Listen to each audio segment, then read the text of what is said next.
Minute बस दीजिएगा जरा, ये जो पहला वाला समीकरण जो टीवी के और लेफ्ट के कांग्रेस के, वो जो पहला समीकरण है जो सबसे ऑब्वियस समीकरण दिखाई दे रहा था, उसमें इतना क्यों इंतजार, इतनी क्यों देरी हो रही है? नहीं, पहले जो बातें अमिताभ जी कह रहे थे उसको समझना जरूरी है। देखिए 2018 भारतीय जनता पार्टी, येदियुरप्पा, उनको मैंडेट मिला था। चूंकि कांग्रेस हार करके, कांग्रेस 80 सीट पर आ गई थी 124 सीट से, कांग्रेस हारी थी। कांग्रेस का वो पहल करना अनैतिक था, लेकिन वहां क्या था, गवर्नर ने बुलाया येदियुरप्पा को, गवर्नर ने उनको कॉल किया। उस समय तक कांग्रेस और जेडीएस ने मिलकर के बहुमत का आंकड़ा गवर्नर को दे दिया था। अभी जो हम पहले कह रहे थे कि दूसरा ऑप्शन नहीं आया अभी तमिलनाडु में, वहां आ गया था, और तब भी गवर्नर के यहाँ फैसला नहीं हुआ। मामला सुप्रीम कोर्ट पहुंचा और सुप्रीम कोर्ट ने कहा कि आप 36 घंटे में, जस्टिस दीपक मिश्रा का वो वर्डिक्ट था, उन्होंने कहा कि आप टाइम मत दीजिए इनको, 36 घंटे में येदियुरप्पा अपना बहुमत साबित करें। ठीक है, वो नहीं साबित कर सके, एक दूसरा ऑप्शन था, गवर्नर ने बुला लिया। हम कह रहे हैं पहले ऑप्शन आ गया था, दूसरा यहाँ गवर्नर के पास अभी तक दूसरा ऑप्शन आया नहीं। दिल्ली में भी तो कांग्रेस और आम आदमी पार्टी का एक ऑप्शन चला गया था गवर्नर के पास, इसलिए उन्होंने बुलाया उसको। अब जो एक और इसका रिवर्स उदाहरण जो अमिताभ जी ने कहा उसका देखिए, 2017 गोवा देखिए, कांग्रेस सबसे बड़ी पार्टी थी, कांग्रेस सबसे बड़ी पार्टी थी, लेकिन गवर्नर ने कांग्रेस को नहीं कॉल किया सरकार बनाने के लिए, और भारतीय जनता पार्टी की सरकार बनी। वो मामला भी कोर्ट में पहुंचा, और सुप्रीम कोर्ट के निर्देश पर फिर वहां बीजेपी का जो दावा दिया, उसको कहा गया कि भाई आप, वो कवलेकर थे कांग्रेस पार्टी के नेता, उनको मना कर दिया गया, बीजेपी को मौका दिया गया कि आप बहुमत साबित करिए। तो ये तीनों वर्डिक्ट जो है, तीनों सुप्रीम कोर्ट में जो मामले गए हैं, उसमें बहुत साफ सुप्रीम कोर्ट ने कहा कि फ्लोर ऑफ द हाउस पर जाने दीजिए। मैं आपसे ये कह रही हूं कि अगर आज डीएमके एआईडीएमके गठबंधन कर लेती है तो ये भी अनप्रेसिडेंटेड होगा, लेकिन क्या ये परिस्थिति पैदा हो रही है? और अगर ये गठबंधन हो गया और फिर विजय ने कह दिया कि मेरे सारे विधायक इस्तीफा दे देंगे, फिर क्या होगा तमिलनाडु में? दिल्ली में हुआ ही ना था, अरविंद केजरीवाल ने सरकार बना ली कांग्रेस के समर्थन से, और 49 दिन के बाद उन्होंने इस्तीफा दे दिया, कहा कि हम चला सकते हैं सरकार। तो बहुत दिन तक असेंबली को निलंबित रखा गया, सस्पेंडेड एनिमेशन में, और उसके बाद फिर दोबारा चुनाव हुआ। तो ये भी एक स्थिरता की बात है। अभी जो तमाम तरह के जो खरीद फरोख्त की बातें हो रही हैं, तमाम अन्ना डीएमके के लोग रिसोर्ट में छिपाए गए हैं, इनकी बात हो रही है, उनकी बात हो रही है, सब होता ही नहीं।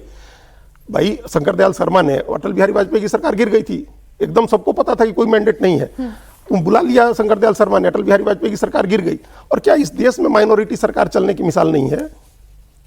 चलती है भाई। इन्होंने क्या नाम है, गिरने वाली सरकार भी है। नीतीश कुमार ने माइनॉरिटी सरकार चलाई बिहार में, जब वो बीजेपी से अलग हुए तो माइनॉरिटी सरकार चली उनकी। नरसिंह राव ने माइनॉरिटी सरकार चलाई, तो माइनॉरिटी सरकार भी चलती है इस देश में। आप जनादेश का सम्मान करिए। टीवी की माइनॉरिटी सरकार चलाएंगे?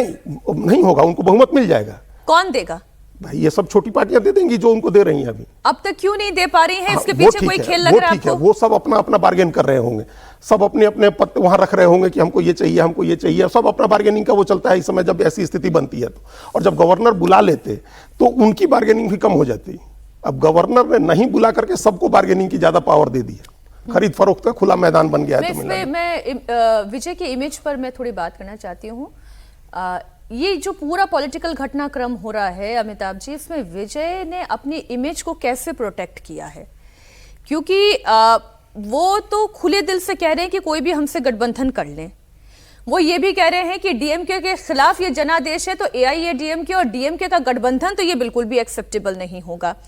2 बार गवर्नर के दर पर वो पहुंच भी गए, गवर्नर पर ही आपने सवालिया निशान लगा दिया कि प्रॉब्लम एक ही दिखाई दे रही है। विजय यहां पर भी अपनी इमेज को बचा पाने में कामयाब रहे हैं, ये तो आप कहेंगे अमिताभ जी? क्या है, he is playing like a good politician।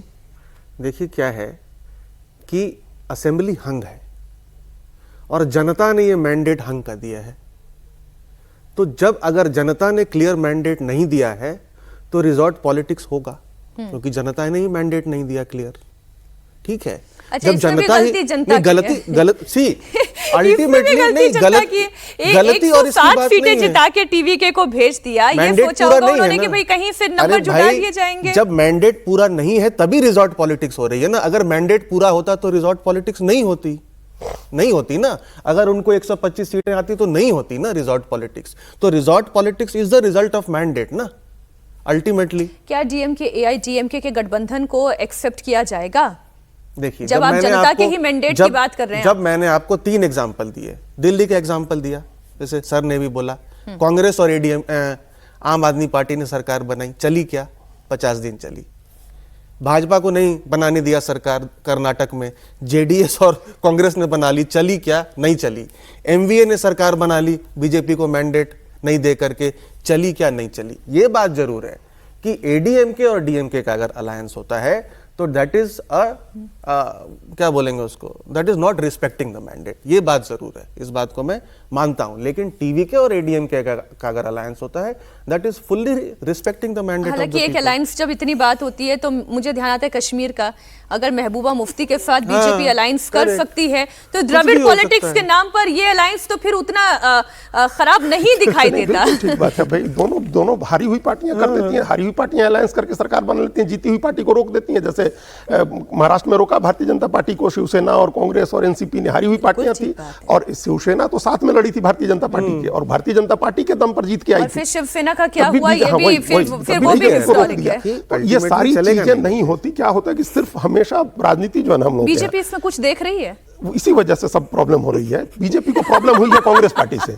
अगर पहले दिन अगर इन्होंने मना कर दिया था, टीवीके कह देते विजय कि हम कांग्रेस का समर्थन नहीं लेंगे और अपना 108 का नंबर लेकर के जाते तो गवर्नर ने बुला करके शपथ करा दी होती। उन्होंने कांग्रेस को जोड़ लिया, तो फिर बीजेपी को लगा कि ये क्या खेल है, फिर तो कांग्रेस अपनी राजनीति कर रही है वहां, डीएमके से अलग होकर के अपने मजबूत हो जाएगी कांग्रेस। आप जब कांग्रेस का समर्थन ले रहे हैं, is it respecting the mandate of the people? नहीं, डीएमके के साथ अलायंस में थे, इस वजह से वो फिर तब बीजेपी प्ले में आ गई। सारी बातें तो नहीं हो सकती है ना आपके साथ ही। नहीं, लेकिन हम ये कह रहे थे मीनाक्षी जी कि हमेशा राजनीति जो है वो सिर्फ नंबर से या कॉन्स्टिट्यूशन में कई चीजें परंपरा से चलती हैं, लोकलाज से चलती हैं। अपनी परंपरा रही है कि आप मैंडेट को देखिए, उसका सम्मान करिए, आप देखिए कि लोग क्या चाहते हैं तमिलनाडु की, ये परंपरा भी होती है। सर, पॉलिटिक्स से इसलिए कहते हैं, पॉलिटिक्स में परंपराओं के अलावा भी कुछ भी पॉसिबल है, तो कुछ भी पॉसिबल वाली स्थिति दिखाई दे रही है। अब देखते हैं कि क्या होता है तमिलनाडु में।